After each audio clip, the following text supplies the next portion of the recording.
Հրավիրում եմ ձեզ ձեր աստվածաշնչները բանակ ինձ հետ Գործք առաքելոց գրքին Acts երկրորդ գլուխը Գործք առաքելոց 2 պիտի կարդամ ողջ գլուխը առաջին համարից սկսյալ Սա Տիրոջ խոսքն է որ կարդում ենք Եվ երբ որ Պենտեկոստեի օրերը լրացան ամենքը միաբան մեկտեղ էին եւ հանկարծակի երկնքից մի հնչյուն եղավ Սաստիկ փչող քամու պես եւ լցրեց բոլոր տունը ուր նստած էին եւ երևեցան նրանց բաժանված լեզուներ ինչպես կրակից եւ նստեց նրանց ամեն մեկի վրա եւ ամենքը Սուրբ Հոգով լցվեցին եւ սկսեցին ուրիշ լեզուներով խոսել ինչպես որ հոգին նրանց խոսել էր տալիս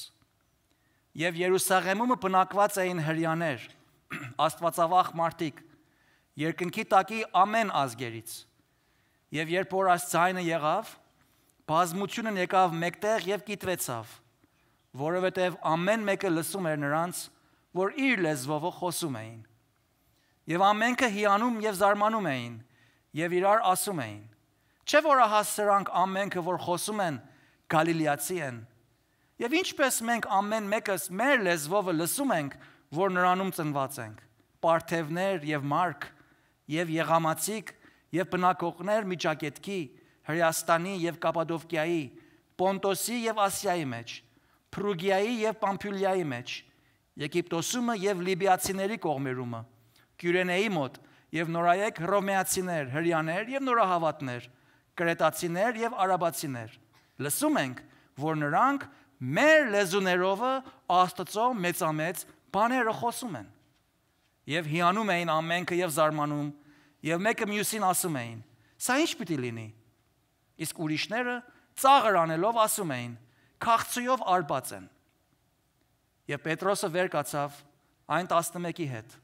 եւ իր ձայնը բարձրացրեց եւ նրանց հետ խոսեց ով Հրեաստանի մարդիկ եւ ամենքդ որ բնակված եք Երուսաղեմում սա ձեզ հայտնի լինի եւ իմ խոսքերին ականջ դրեք Որովհետև չէ թե ինչպես դուք եք կարծում սրանք արբած են, որովհետև օրվա երրորդ ժամն է, այլ սա Հովել Մարգարեի ձեռով ասվածն է, եւ կլինի հետի օրերումը ասում է Աստված, որ իմ հոգուց կթափեմ ամեն մարմնի վրա, եւ ձեր որդիները եւ ձեր աղջիկները կմարգարյանան, եւ ձեր երիտասարդները տեսիլքներ կտեսնեն, եւ ձեր ծերերը երազներ կտեսնեն, Եվ իմ ծառաների վրա եւ իմ աղախիների վրա էլ այն օրերումը իմ հոգուցը կթափեմ եւ կմարգարյանան եւ նշաններ կտամ վերևը երկնքումը եւ նշաններ ներքևումը երկրումը արյուն ու կրակ ծխի մառախուղ արեկակը խավար կդառնա լուսինը արյուն տիրոջ մեծ եւ երևելի օրը դեռ չեկած եւ կլինի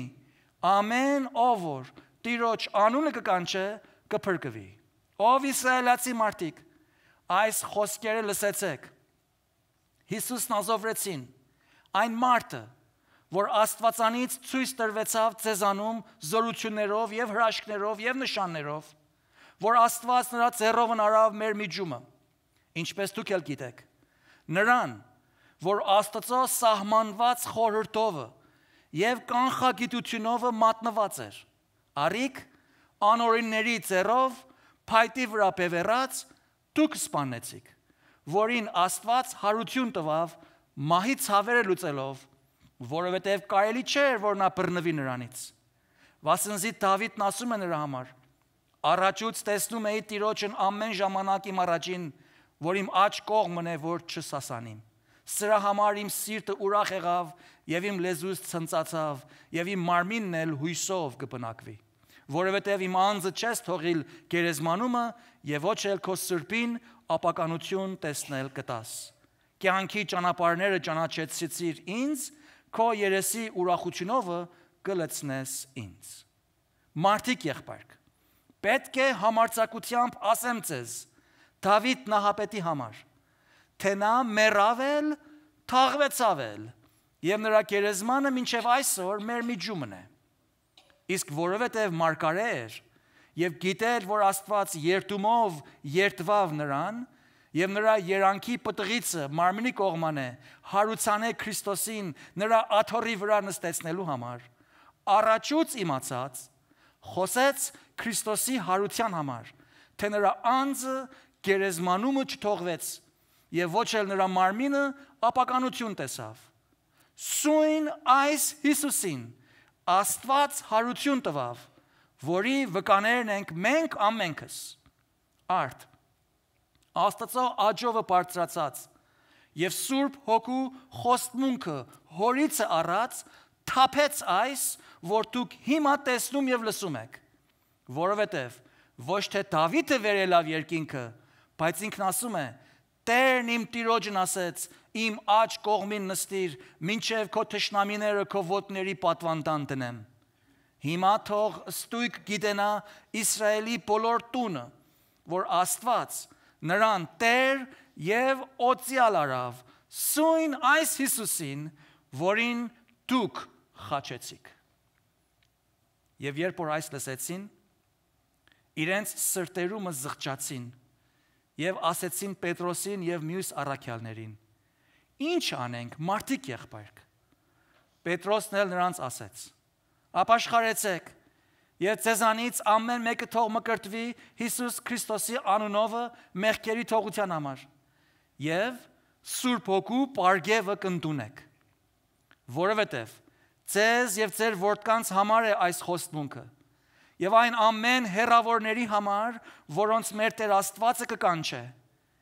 Եվ շատ ուրիշ խոսքերով վկայություն էր տնում եւ հորդորում եւ ասում. Ազատվեցեք այս թյուր ազգիցը։ Եվ նրանք, որ նրա խոսքը հոժարությամբ ընդունեցին, մկրտվեցան, եւ այն օրը 3000-ի չափ հոգիք ավելացան։ Եվ միշտ հետևում էին առաքյալների վարդապետությանը, եւ հաղորդությանը, եւ հաց կտրելուն, եւ աղոթքներին։ Եվ ամեն անձի վրա վախ եկավ։ Շատ հրաշքներ եւ նշաններ էլ էին գործվում առաքյալների ձեռովը։ Եվ բոլոր հավատացյալները իրարու հետ մեկտեղ էին, եւ ամեն բան հասարակած ունեին, եւ ապրանքները եւ բոլոր բաները ծախում էին, եւ բաշխում էին այն ամենին, ում ինչ բան որ պետք էր լինում։ Ամեն օր միապանությամբ տաճարումն էին լինում, հաց էին կտրում տներումը եւ ուրախությունով եւ սրտի միամտությունով կերակուր էին ուտում, Աստծուն օրհնում էին եւ բոլոր ժողովրդի առաջին շնորհք ունեին եւ Տերը ամեն օր փրկվածներին ավելացնում էր եկեղեցու հետ։ Ամեն։ Աղոթենք։ Մեր Տերը, մեր Աստվածը, գլխահատ կանգնած ենք քո խոսքի առաջին, քո ներկայությանդ մեջ։ Եվ սպասում ենք, Տեր, որ դու խոսես մեզ, որ քո խոսքդ ազդեցիկ անես մեր կյանքերի մեջ։ Որովհետև Տեր, եթե դու չխոսես, մենք բան չունենք խոսելու, լսելու էլ չունենք։ Տեր, եթե դու չսունացանես, մենք սոված կմեռնենք։ Եթե դու չտաս, մենք աղքատ կմնանք։ Բայց մենք վստահ ենք, Տեր, որ դու կտաս, կսնուցանես ու կխոսես։ Ոսյով Աստված, խոսիր, որովհետև քո ծառաները տողախիներդ կանգնել են քեզ մտիկ անելու։ Իբարս քեզ։ Ամեն։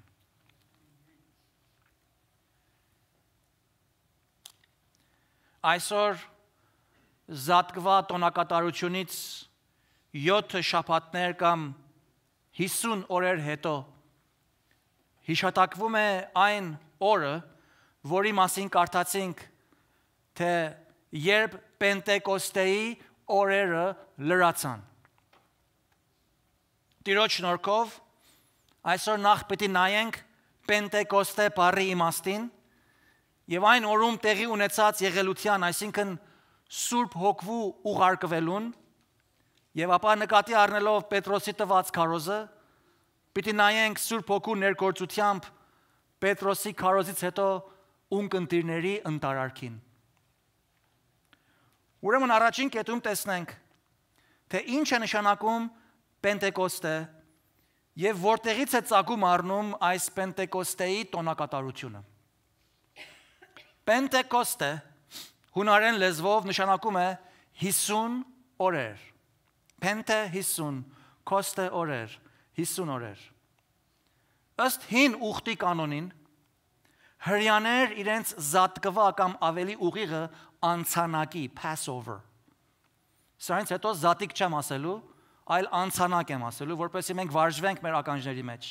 Հայ եկեղեցիների մեջ այս բառը չի հնչվում, որտեղ զատիկ ասում են ու անց են կենում։ Բայց զատիկ չի, անցանակ է։ Ուրեմն,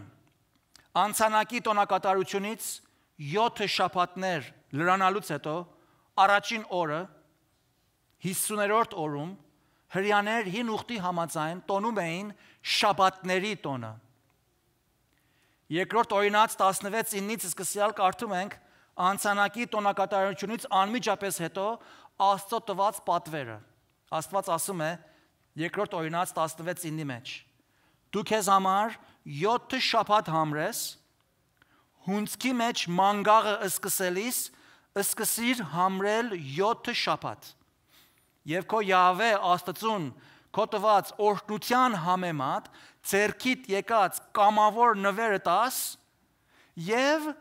ուրախություն անես, այսինքն տոնակատարես քո Յահվե Աստծո առաջին։ Այս տոնը նաև ճանաչված է որպես հունձքի տոն, the Feast of Harvest, որովհետև հունձքի հավաքման ավարտին էր տեղի ունենում եւ որովհետև հրյաներ իրենց հունձքի երեխայրին, այսինքն առաջին պտուղը որպես նվեր եւ ընծա պիտի մատուցանեին Աստծուն եւ դրա համար նաեւ այս տոնը կոչվում էր երեխայրիների տոն կամ առաջին պտուղների տոն, the Feast of First Fruits։ Ելից 23:16-ի մեջ Աստված պատվիրել էր, որ հրյաները իրենց Եգիպտոսից դուրս գալու հիշատակությունը կամ այն անցանակը տոնելուց հետո արտի մեջ ցանված բերքի երեխայրիկը հնձելով տոն պահեին եւ դատարկ ձեռքով այդ Աստծո առաջին չերևային, այլ իրենց առաջին պտուղները այդ հունձքից նվեր պիտի բերեին եւ երերացնեին Աստծո առաջին։ Կարող եք կարդալ Թվոց 28, 26-ից մինչև 31-րդ համարներում, ուր Աստված մանրամասն պատվիրում է, թե ինչպիսին պիտի լինեին այդ նվերները։ Ասում է, թե այդ ընծաները, որ տոնի արդիվ պիտի բերվեին Աստծո ներկայության մեջ, 31-րդ համարից, թե նրանք հացի կամ հատիկի նվերներից պիտի լինեին, հետո պիտի լինեին ողջակեզի կամ այրվելու նվեր, եւ առավել իրենց հետ պիտի բերեին հեղուկ նվերներ թափելու համար, այդ թափվող նվերները, ուշադիր եղեք թափվող բառի իմաստին, թափվող նվերները ընդհանրապես գինի եւ յուղեր, ծիթապտուղի յուղ, որոնք ստացել էին իրենց խաղողի այգիներից եւ ծիթապտուղի բերքից։ Պատճառը, որ հիշեցնում եմ այս բոլոր մանրամասնությունները, այն է, որ Սուրբ Հոգի Աստված այս բոլոր նյութական եւ երկրավոր արարքներով դարեր շարունակ հրյա ժողովրդին կրկնել էր տվել այս նույն տոնը։ Եվ այդ անելով նրանց սովորեցնում ու հիշեցնում էր եկող մի իրականության, որ մի օր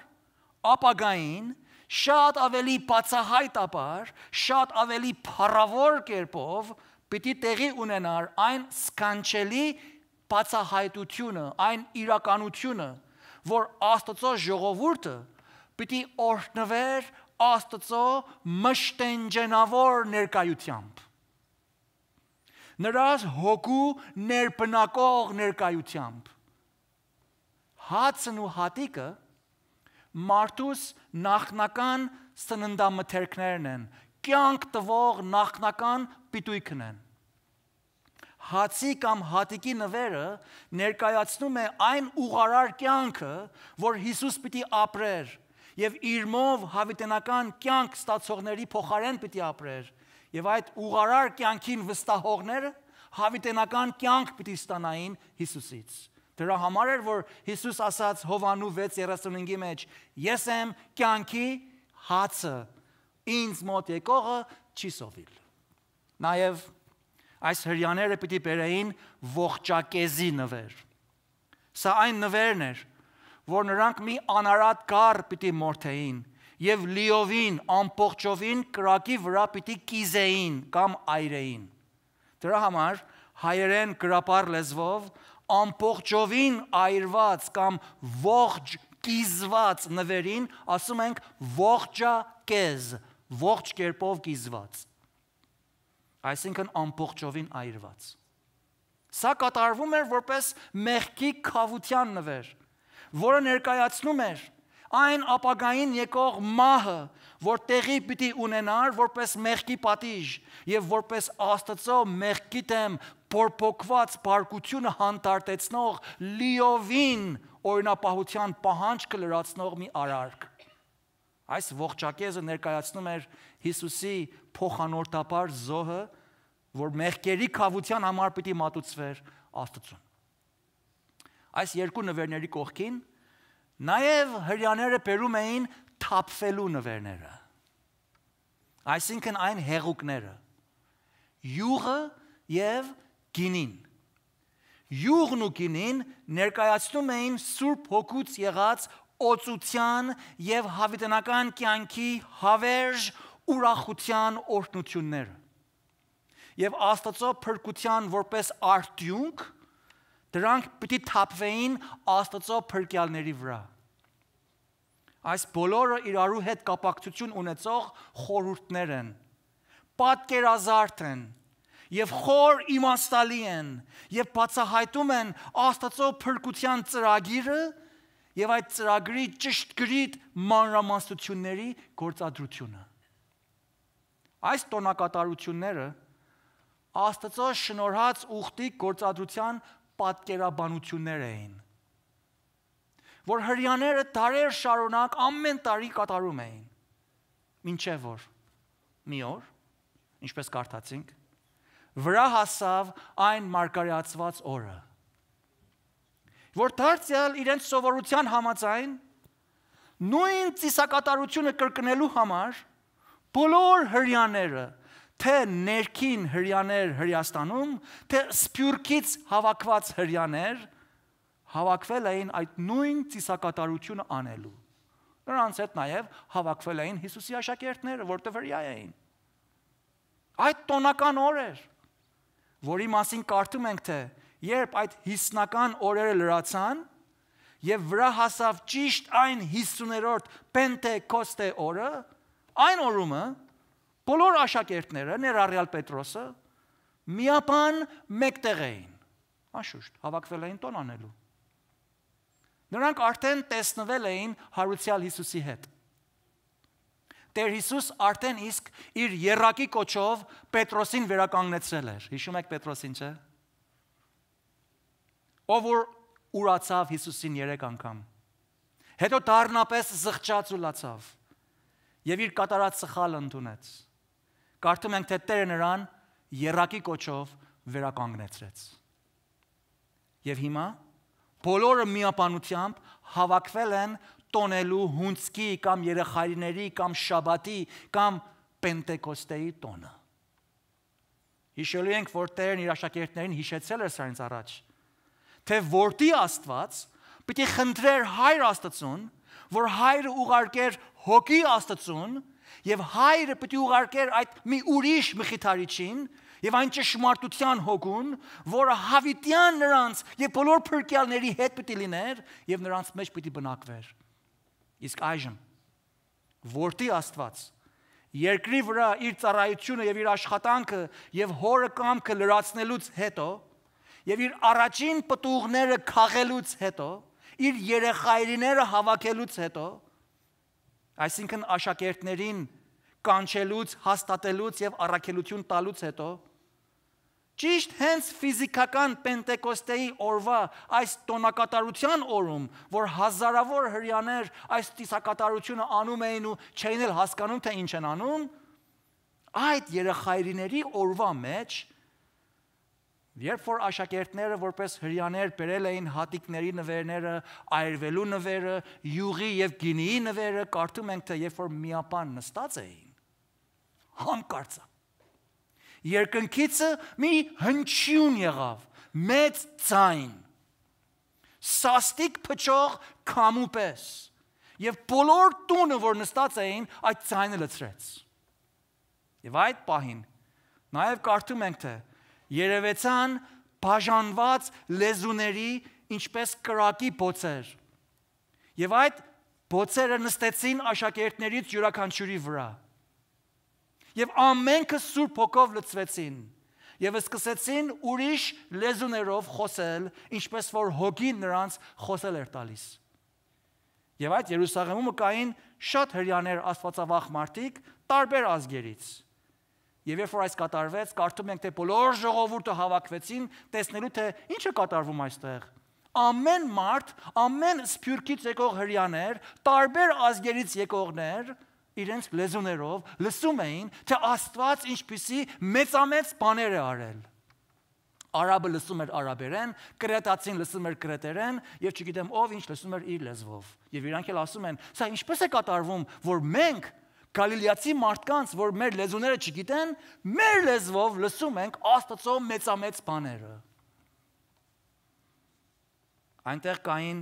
պարթևներ, այսինքն պարսիկներ, մարկ, այսինքն ասորիներ, եղամացիկ, այսինքն Իլամի ազգից,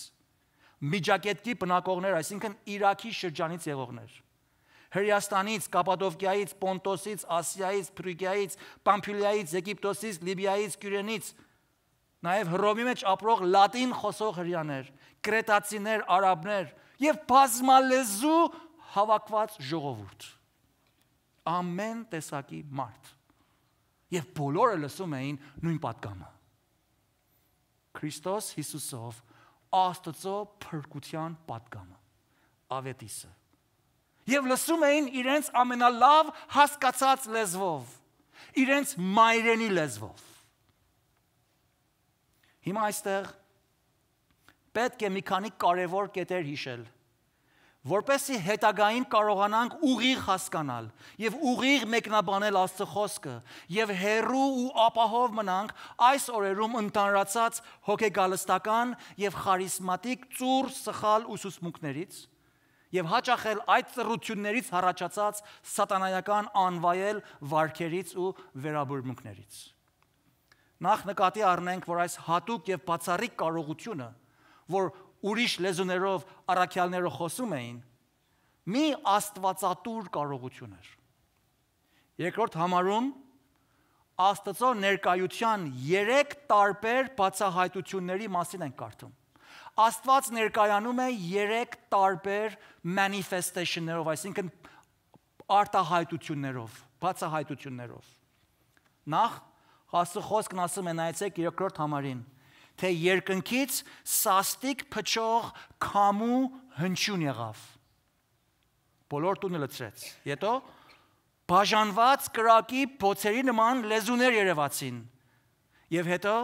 այն աշակերտները Սուրբ Հոգով լցված իրենց մայրենի լեզվից ուրիշ լեզու, որ չէին սովորել եւ վարժված չէին այդ լեզվի մեջ, այդ իրենց չիմացած մարդկային լեզուներով սկսեցին Աստծո ավետիսը պատգամել։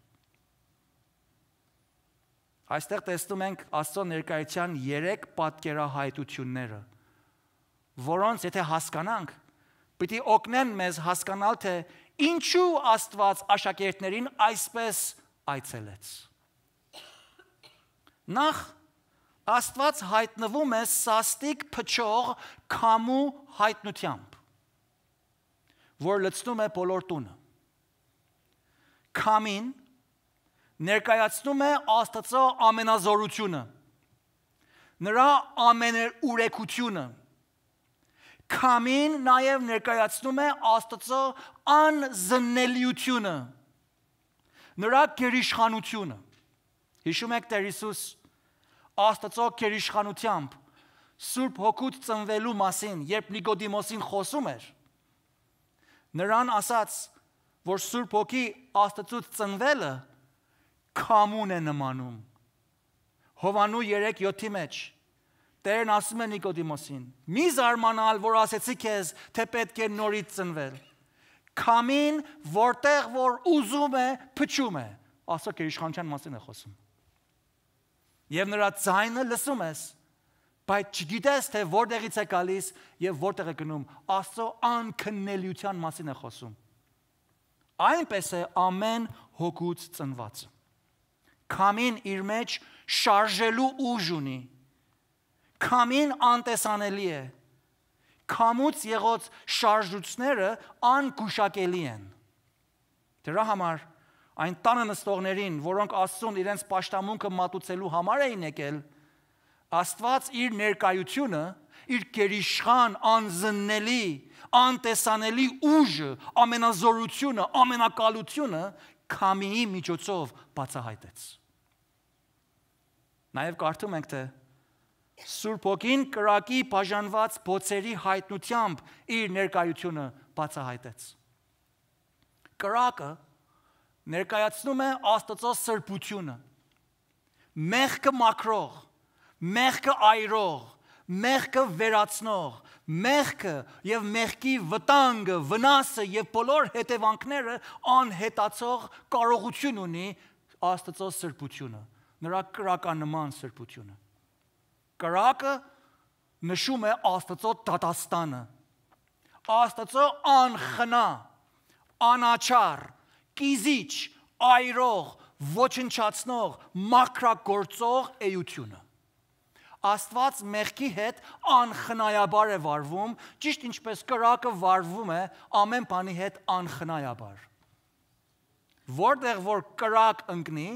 այդ կրակը երբեք խտրություն չի տնում, թե այս ապրանքը ում ապրանքն էր, ով է սրա տերը, ինչպիսի ապրանք է, արդյոք այրեմ կամ չայրեմ։ Ոչ։ Կրակը բոլոր նյութերին այրում է առանց խտրությամբ։ Ուստի Աստված Պենտեկոստեի օրվա կրակի հայտնությամբ ցույց է տալիս, թե Աստծո ներկայությունը սուրբ է,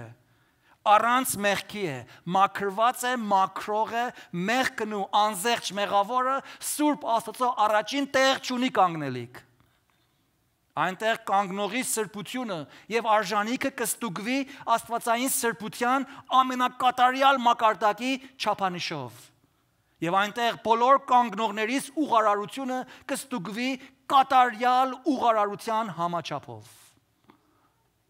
Վախենալի բան է Աստծո կրականման սրբության առաջին կանգնելը։ Աստծո կրակը խնդրելը վախենալի է։ Եսայի մարգարեն 6-րդ գլխի մեջ Եսայի մարգարեության Աստծո կրակի մասին է խոսում։ Եվ նախ տեսնում է Աստծուն իր աթոռի վրա բազմած։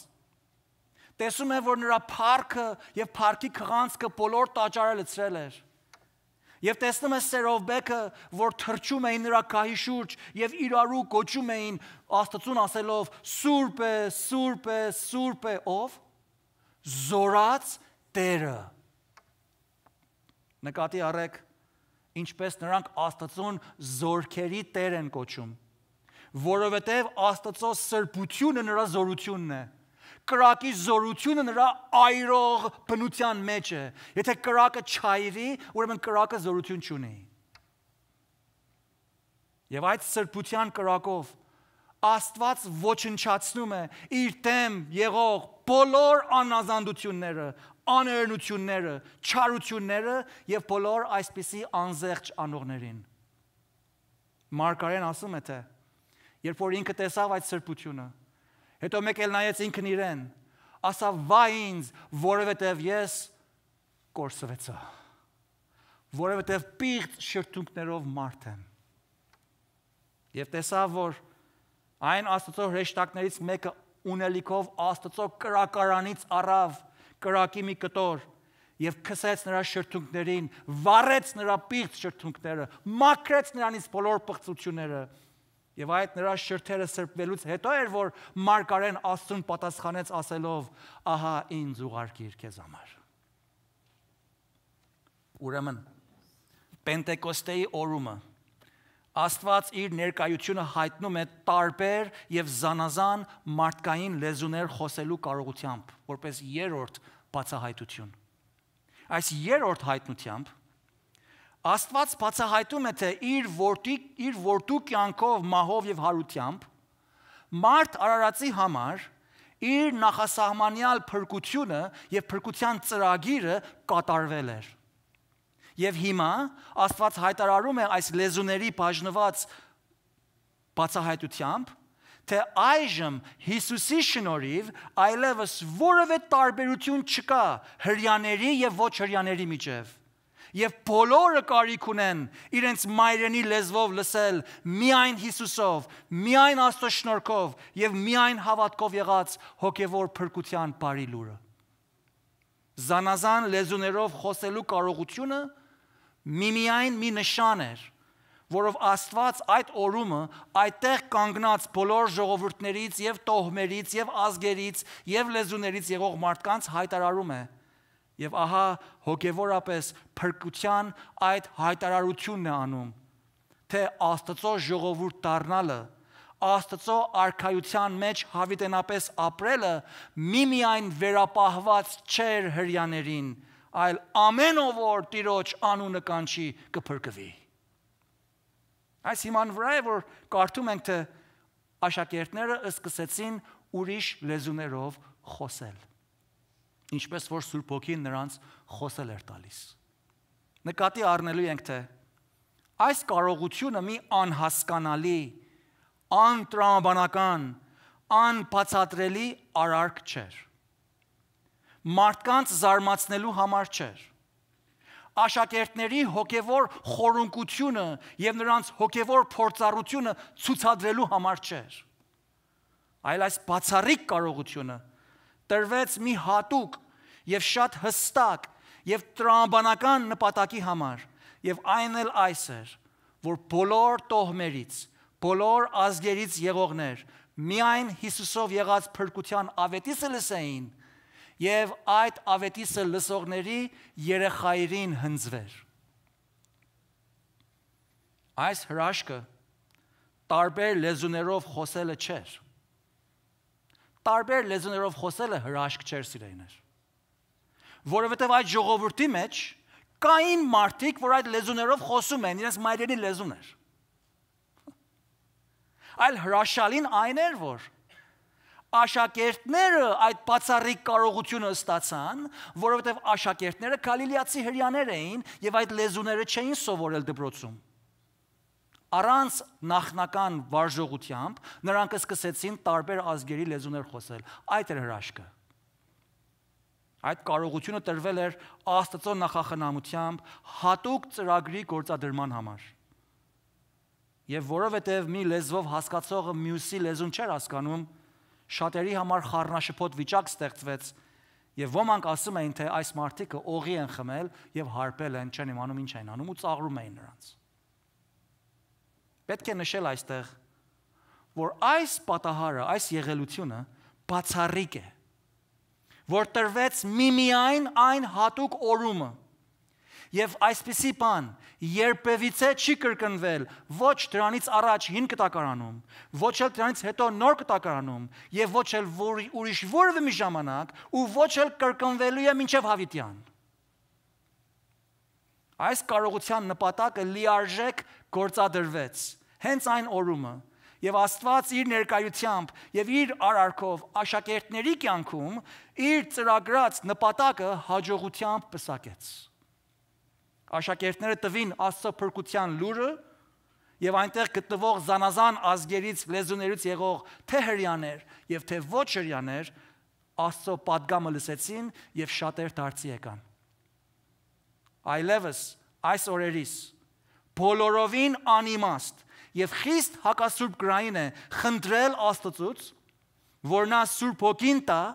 որպեսզի հավատացյալներ ուրիշ լեզուներով խոսել։ Սրա կարիքը չկա, սիրելիներ։ Եվ Աստված անկարիք բաներ անող Աստված չի։ Սա ծուռ եւ սխալ մեկնաբանություն է։ Եվ նրանք, որ այսպես են անում, իրապես չեն հասկանում Պենտեկոստեի իրական իմաստը ու չարաչար սխալվում են իրենց մեկնաբանության մեջ։ Այս օրերիս Աստվածաշունչը թարգմանված է մոտավորապես 2000 լեզուներով։ Եվ տակավին թարգմանչական աշխատանքները շարունակվում են, որպեսզի ավետարանի փրկության լուրը, ավետիսը բոլոր ազգերին հասնի, բոլոր ցեղերին, բոլոր տոհմերին։ Ցավոք սրտի, այս օրերիս կան խմբակներ, որոնք իրենց աղոթների մեջ հանկարծ սկսում են անիմաստ եւ անհասկանալի բառերի շարադրանքներ ասել։ Եվ երբ որ ոմանց հարց ենք տվել եւ տվել եմ այս հարցը, թե բարեկամ, ինչ ասացիր քո աղոթքիդ մեջ։ Նրանք ասում են. չգիտեմ, կարծեմ թե արաբերեն էր խոսածս։ Ոմանք էլ ասում են թե սա երկնային լեզու է, անպարպար հառաչանքներով Աստծուց հետ եմ խոսում։ Այս արարքը որպես անպարպար հառաչանք ներկայացնել նաև փաստում է թե այսպիսիներ բոլորովին չեն հասկացել անպարպար հառաչանք բառերի իմաստը եւ ենթահողը, որի մասին կարդում ենք Հռոմեացիս 8:26-ի մեջ։ Այնտեղ անպարպար հառաչանքը հավատացյալի ասածները չի, անպարպար հառաչանքը Սուրբ Հոգու խոսածն է, ոչ թե հավատացյալի, որը ակնարկում է Սուրբ Հոգու բարեխոսական եւ լրացնող արարքին, որը Սուրբ Հոգին լրացնում է հավատացյալի տկարաբար կատարած աղոթքը եւ լիարժանությամբ ներկայացնում է Հոր Աստծո գահի առաջին։ Այդ է անպարպար հառաչանքը, ոչ թե մարդկանց բլբլոցները։ Ուստի հա տեսնում ենք, թե Պենտեկոստեի օրվա եղելությունը մի եզակի, մի բացառիկ, անկրկնելի եւ նպատակավորված եղելություն էր։ Ապա այս հրաշալի կարողությամբ լցված, հենց որպես առաջին պտուղներ, արդեն իսկ կարդում ենք Պետրոսի մասին, որը բերում է մեզ մեր երկրորդ կետին։ 14-րդ համարից մինչև 36-ի վերջը կարդում ենք, թե Պետրոսը վեր կացավ, իր ձայնը բարձրացրեց, այս վախկոտ Պետրոսն էր, որ մի քիչ առաջ Հիսուսին ուրացել էր։ Երբ Տերը մեկին վերականգնի սիրելիներ, երբ Սուրբ Հոգին նրան պարգևատրի եւ Սուրբ Հոգու օծությունը մեկը ստանա, կարևոր չէ թե ով է առաջը կանգնած, նա վեր կկենա, ձայնը կբարձրացնի եւ Հիսուսը կավետի։ Պետրոսը 11-ի հետ բարձրացրեց իր ձայնը եւ ասաց. բացատրեց այս եղելությունը, թե այս արբեցողության հետևանք չէր։ Այս հովել մարգարեության մեջ գրված մարգարեության կատարումն էր, որ իրենց աչքերով տեսան այն հազարավոր տարիներից առաջ եղող մարգարեությունը։ Երբ որ կարդում ենք հովելի մարգարեությունը Սուրբ Հոգու մասին, այնտեղ կարդում ենք վերջի օրերում Սուրբ Հոգու թափվելու մասին։ Այս հենց այն յուղն ու գինին է, որ տարիներ շարունակ դուք բերել եք եւ թափել եք որպես նվեր։ Բերել եք որպես ծիսակատարություն եւ հիմա այս նույն յուղն ու գինին, այսինքն Սուրբ Հոգին, հոսում է ձեր վրա, թափվել է ձեր վրա։ Աստծո Հոգին է, որ գործում է ամեն ազգից, ամեն լեզվից եղող անհատների մեջ։ Եվ նրանց, որոնք ինքը կամենում է, լուսավորում է, նոր կյանք է տալիս, նոր սիրտ է տալիս, վերածնում է, որպեսզի նրանք Հիսուս Քրիստոսով եղած փրկությունը ստանան։ Նկատի առեք Պետրոս 22-րդ համարում ներկայացնում է Հիսուս Նազովրեցուն որպես այն մարդը, որ Աստվածանից ցույց տրվեցավ զորություններով եւ հրաշքներով։ Եվ 23-րդ համարի մեջ քաջապար վկայում է նրան, որ Աստծո սահմանված խորհրդով կանխագիտությամբ մատնված էր, դուք առիք նրան եւ խաչեցիք։ Երբեք չի զլանում մեղավորի մեղքը իր աչքի առաջը բերելու համար։ Լավ կլիներ այսօր շատ կարոզիչներ մեղքի մասին խոսեին։ Մեղավորին ասային, որ դու մեղավոր ես։ Դու Աստծո դեմ թշնամի ես։ Դու կարիք ունես վերստին ծնվելու, թե ոչ դժոխք կգնաս։ Դուք Հիսուսին խաչեցիք։ Այո, Աստծո կանխագիտությամբ եւ նախասահմանությամբ եղած ծրագիրն էր, որ կատարվեց, բայց ձեր ձեռքով եղավ այդ, եւ դուք պատասխանատու եք ձեր խաչելության արարքի համար։ Այս ասելով նա հիշեցնում է Դավիթի գրած 16-րդ Սաղմոսը եւ համարձակությամբ բոլոր հրյաների առաջին ասում է, թե այս Հիսուսը Դավիթից ավելի մեծն է, ավելի բարձր թագավոր է։ Նա ասում է, մեր Դավիթ պապը մեռավ, գերեզմանը դեռ մեր մեջն է։ Բայց այս Հիսուսը հարություն է առել եւ թե մենք ամենքս նրա վկաներն ենք։ Հարց տամ քեզ, դու Հիսուսի վկան ես։ Ասում է, թե այս Հիսուսը Աստծո աջովը բարձրացած է։ Սուրբ Հոգու խոստմունքը հորիցը առած թափեց այս, որ հիմա դուք տեսնում եւ լսում եք։ Որովհետեւ ոչ թե Դավիթը վերելավ երկինքը, այլ ինքն ասում է. Տեր, իմ Տիրոջն ասաց իմ աջ կողմին նստիր, մինչև իմ քո թշնամիների ոտքի տակին պատվանդան դնեմ։ Եվ այս բոլորը քարոզելուց հետո Պետրոսը իր խոսքը ուղղակի ուղղելով ասում է. հիմա թող ստույգ գիտենա Իսրայելի բոլոր տունը, բոլոր հրյաներ, լավ իմացեք սա, ասում է Պետրոսը։ Աստված Հիսուսին Տեր եւ օծյալ, այսինքն Քրիստոս արավ, Մեսայա արավ։ Այս նույն Մեսայան է, որ դուք սպասում եք դարեր ի վեր, որ պիտի գա։ Ահա ձեր աչքի առաջն է։ Եվ այս նույն Հիսուսն է, որին դուք խաչեցիք։ Այս է իսկական եւ ճշմարիտ Սուրբ Հոգուց օծված քարոզաբանության կազմը եւ ուղղությունը։ Աստվածաշունչը կարդալու, մեկնաբանելու եւ յուրացնելու համար կարիք կա 3 կետերի։ Առաջին, երբ կարդում ենք, պետք է ուղիղ նայենք եւ ուղիղ դիտողություն անենք։ You have to have the right observation.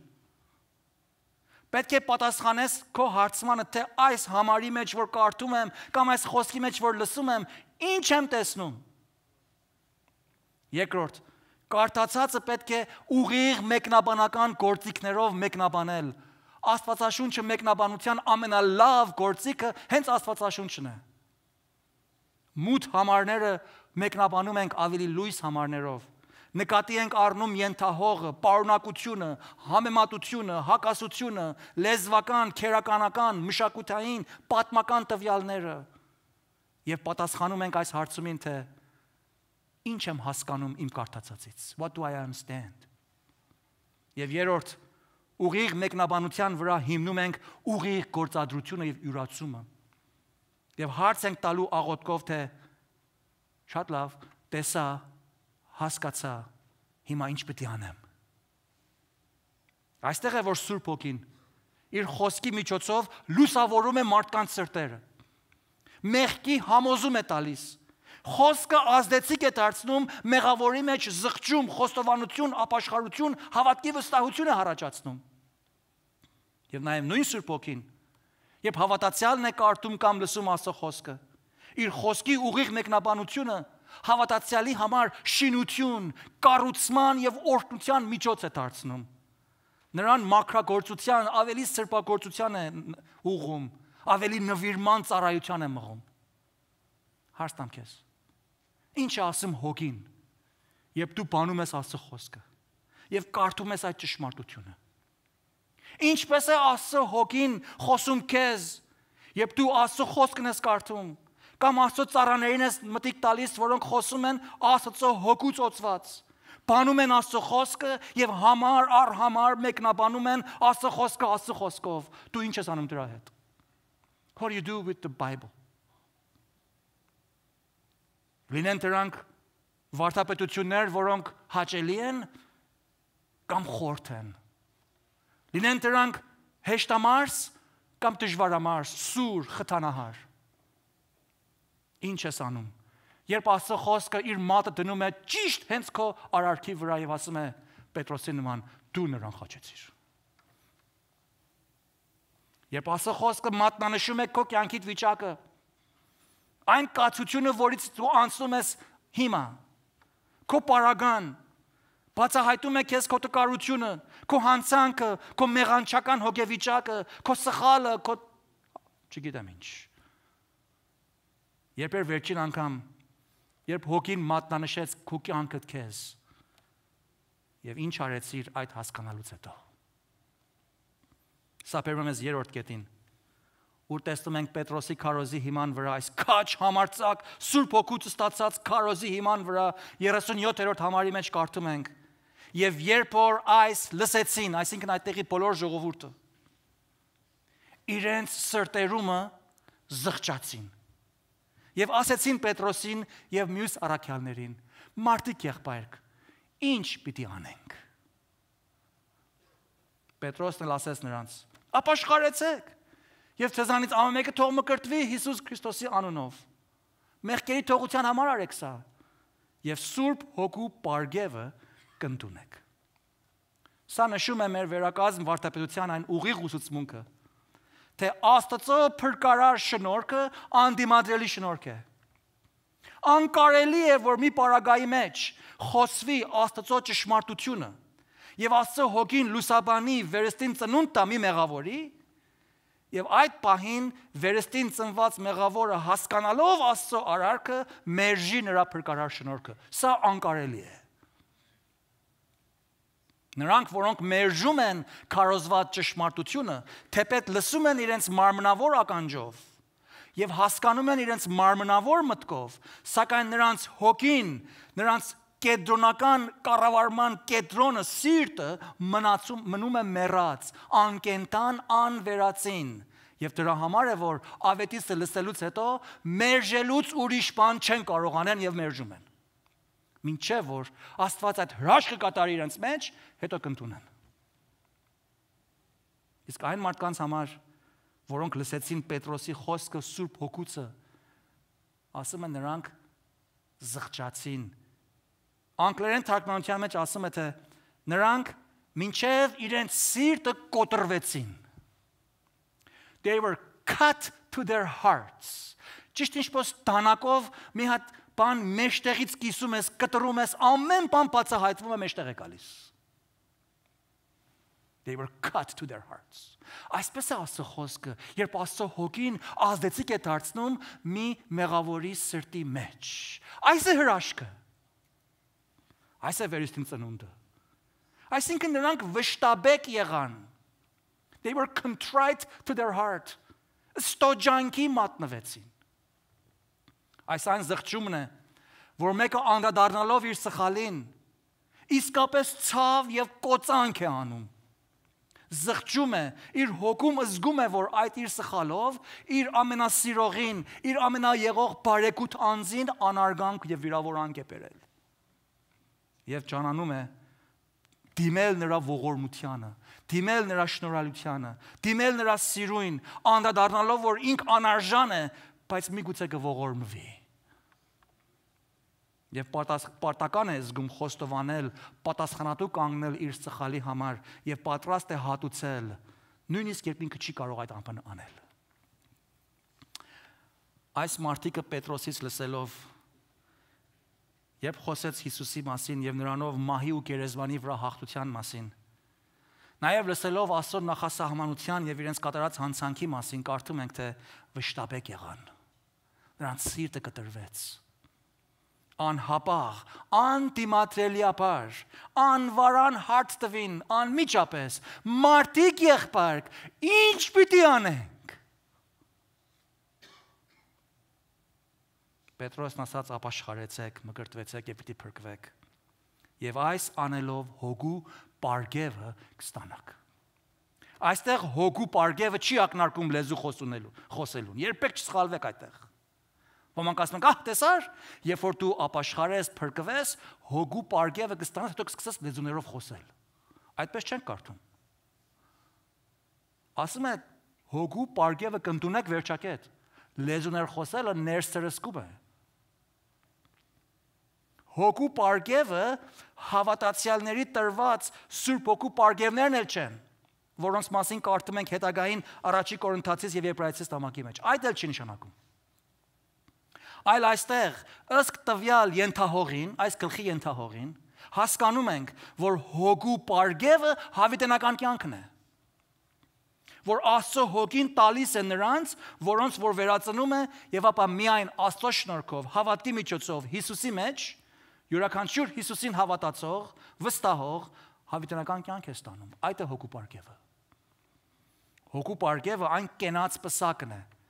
այն կյանքի պսակն է, որ Աստված տալիս է ամեն մի Տեր Հիսուս Քրիստոսով փրկվողին։ Ու միջայլոց ասեմ, այդ կենաց պսակը ֆիզիկական իր չի, որ հավատացյալին գլխին են դնում։ Սխալ չհասկանաք։ Այդպես բան գոյություն չունի։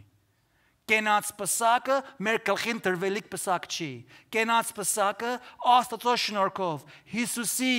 փրկողներին հավիտենական կյանքն է։ Այդ է կենաց պսակը։ Առաքյալ այս մարդկանց ապաշխարության եւ մկրտության առաջնորդելով ասում է այս խոստումը, այսինքն Աստծո հետ հավիտյան ապրելու խոստումը, ձեզ համար է եւ ում համար։ Եվ ձեր որդկանց համար է, Եվ ուրիշ համար ամեն հերավորների համար է, այսինքն ոչ հрьяաների համար է։ Ուրեմն լեզուներ խոսելու նպատակը իրագործվեց այստեղ։ Որոնց մեր Տեր Աստվածը կկանչե։ Այս էլ Աստծո նախասահմանության վարդապետության մի իրողություն է։